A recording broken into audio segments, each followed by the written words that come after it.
Hello my friends, how you doing? Welcome to another video.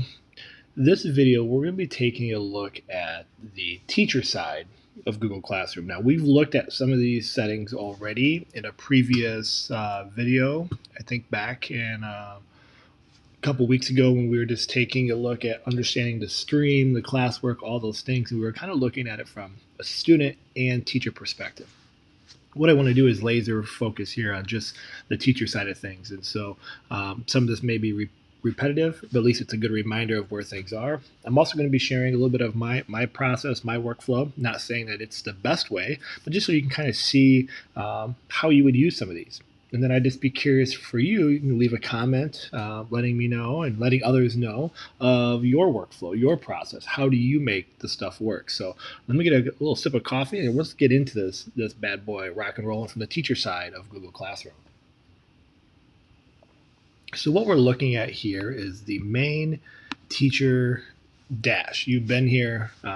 This is where all the classes are that you both are teaching and also enrolled in. So just a quick reminder with this is that you can move these around as you get organized. So I could drag these anywhere I want to put them and put them in an order that makes sense for me. You have access here, this little kind of squiggly arrow. If I kind of hover over this here, is going to take me straight to the gradebook. And this folder is going to take me right to the Google Drive of that classroom. So when you create a Google Classroom, just remember your Google Drive you have a Google Classroom folder, and in there, all your classes have their own separate folders automatically created for you. Anytime you create an assignment, things like that, another folder is organized for you. So all the stuff is organized in your Drive for you as well. So if I were to click on this little arrow here, let's just start with that so you can see what happens. For me as the educator, I get to go straight to the gradebook and I can see everything at a glance in terms of what the students are doing. When they were due, you can see the most current is here. So these are all things that are at the time of this recording due today. And I can scroll and go back. And you can see if I've graded, if I've checked, if things are missing, if there's points, the points get loaded in there. In any of these, if I hover over, I get these three little dots in which I can do here. I can view the submission. I can open it up right there from this spot to see what goes on. So if I were to click this, it's going to take me to that particular assignment of that student and the work that was done. And I can go in there and just like we've done before, I could attach the grade. I could look at the rubric in this case. We got the questions here for us to look at, and I can process it that way. So really helpful feature if you just need to get in there, do some quick updates, and get out. If we go back to that page, I'm going to go to classes, and I go to the Drive folder. We'll just quickly explain this as well. This is what I was talking about. Your Google Drive is automatically going to create these folders for you. So in this case, you can see I'm in this particular class, the Durant Google Classroom Training. If I back out one, here is my classroom folder. And here are the folders of all the Google classes that I'm part of as a both student and as a teacher, and I can go into any of these. I really encourage people not to mess with these files. You never want to rename these folders because it's all, once you start messing with renaming of folders and renaming assignments in Drive, it messes up the chain with your Google Classroom. So just leave these here. Just know that everything is organized for you. So if I go back to that class, templates, just so you're aware, anytime you create an assignment where every student gets a copy, it makes a template of that. So there is a standard template that doesn't get messed with by anybody, and you can go in there and take a look at that as we work. You never want to mess with those templates. There's no need to for any reason. The rest of these are the assignments in which there are information. So in this case, these interactive Google Slide one, I can go in here and you can see now that when a student opens up these documents, it automatically creates a copy. So in this case, the assignment was every student receives their own copy. And I get that. And you can see here now from the educator, I have access to their slides, but it automatically puts their name on it for me. So I can see here that Trisha has opened up these snowman, the Halloween, and parts of a plant. And even if they haven't submitted the assignment, I can still go in there and see what they're doing, how they're coming along. So I don't have to wait for a teacher or a student to submit the work in order for me to access it. So really helpful. Okay. We talked about the calendar before as well. So I'm back here on this main page, and this is going to show you your assignments, all the things that are due in Google Classroom and Google Classroom only. I can go from all classes. I could also make it very specific to one class, and I can also change the weeks as we go. The other feature here is this to review in the upper left. And so if I click that, this is going to show me all the assignments. And you can see that it's all classes. And I can see a couple things. One, the assignments here, I got 67 without a due date, and I could go check those out if I wanted to. And then I have the work in progress. And what this work in progress is going to show me the assignments that are due, that need to be assessed. So you can see here that I've got some work. Now this shows me all classes. So let me go ahead and this is what I like to do. I'll pick one class, in this case here, and I've been trying to keep tabs. So every morning I've got a chunk of time where I go to this page and I see what's been turned in. And I know here in this case, I want to give feedback on these assignments. And so what I can do here is I can click here and it'll take me to that assignment and I can do that work, which is nice. The other thing too is if you right click, what I like to do is open it in a new link. So that way I don't have to go back to the review, then pick Durant, and then go down. That way this page stays, and I can go through here now, and I can do my grading. I can do the assignments here, and it'll automatically populate over on this page. And it'll then go from a 1 to a 0 or whatever it might be. So that way I can just keep this standalone, and then I can just work through on these tabs one assignment at a time and give that feedback. Now here's what's really nice. We got to review and then reviewed. All right, and I haven't done this yet because I was waiting for the video. But when we get to a point where this all of a sudden starts to feel like a lot for my educator. But if I look at this assignment, I can see here that everybody's done it. There's no turn-ins. There's no assign, meaning everyone has done the work and they've all been returned. I don't need that in here anymore. Like I can eliminate this from the screen. It's one less thing that causes me a little bit of stress. So I can go to these three dots and I can go mark as reviewed. It's going to take this now off of this page. I know that I'm in good shape. Okay. Some of these other ones, you know, over time I might get rid of them. I'm going to keep them for now until they're all at zeros, or maybe for you, you're done grading. And now I just see the essentials. I could always go back. I can still access any assignment from this point in time, and I could still go that way, as well as they're all accessible directly in Google Classroom. So this is where I work to give feedback to my students, essentially, that are in my Google Classroom. Very, very helpful feature as I'm working. The last thing that I want to show you in terms of the overall kind of just the general all settings, I don't know if there's a better term for that. So we've looked at these things, but in this three horizontal lines, you can see two things. One, all the classes that I'm teaching. All right, these are the ones where I'm the educator in the Google class. But then you would have another section that shows what you are as a student. So let me pop over to another one here so you can see what this looks like. So this is my personal Gmail. And you're going to see that I have two things going on. I've got the ones that I'm teaching, and then I've got the ones that I'm enrolled in. So this will help you kind of keep track of the different classes, whether you're the teacher or the student. Okay. So that's it for the kind of all settings. The last thing would be, and we talked about this in a previous video, I can go down here to the settings, and these are going to be the settings for Google Classroom in general, for all the classes, for all those types of things. So in here, I can just turn off all notifications for all the Google Classroom things. I could turn that off if I don't want them. Some people prefer that because they know they're in the classroom every single day. Some don't. I like to have them on. I like to create filters in my Gmail so they go where I need them to go. And you can then be more specific in terms of comments and the classes that you teach. So you can turn these notifications on and off based on the ones that you are the educator for in the Google Classroom.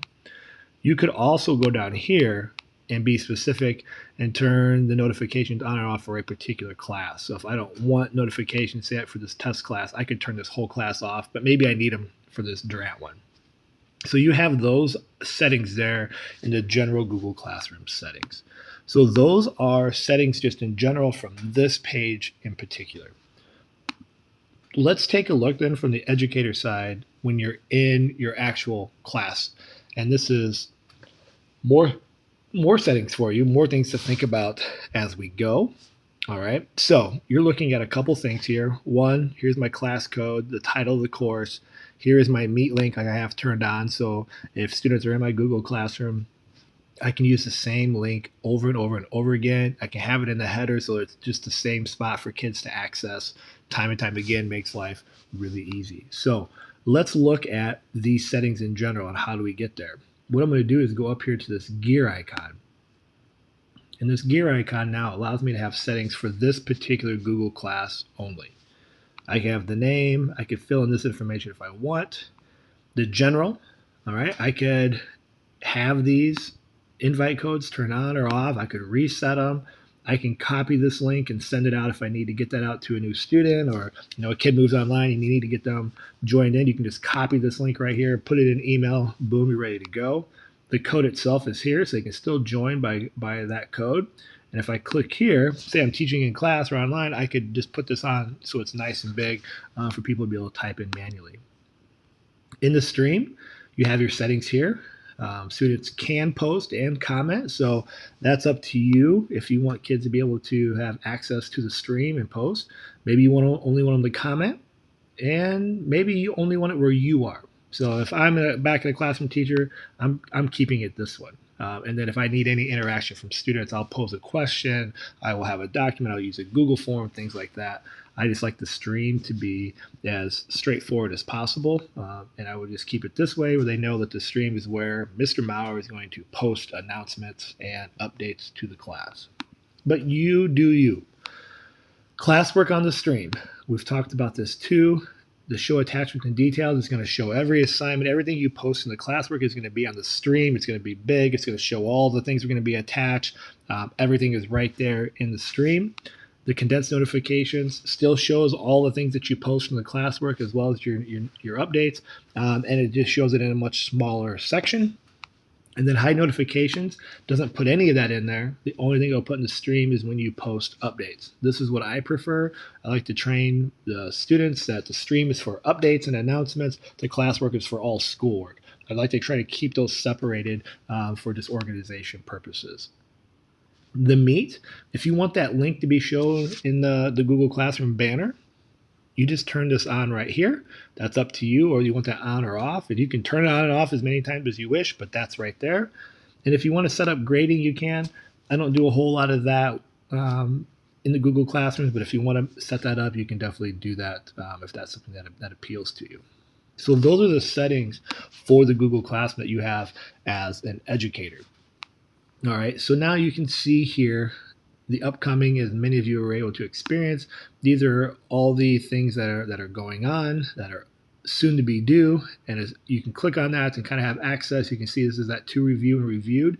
You can access it directly from within the class if you need to by checking that view all. You can also move your announcements and post around. So if I have this here and I really want to make this the top, in this case it is the top, but I want to bring something back up to the forefront, I can move that to the top and go that way. I could also copy this announcement. Maybe I need to email it and remind a student. I could do it that way as well.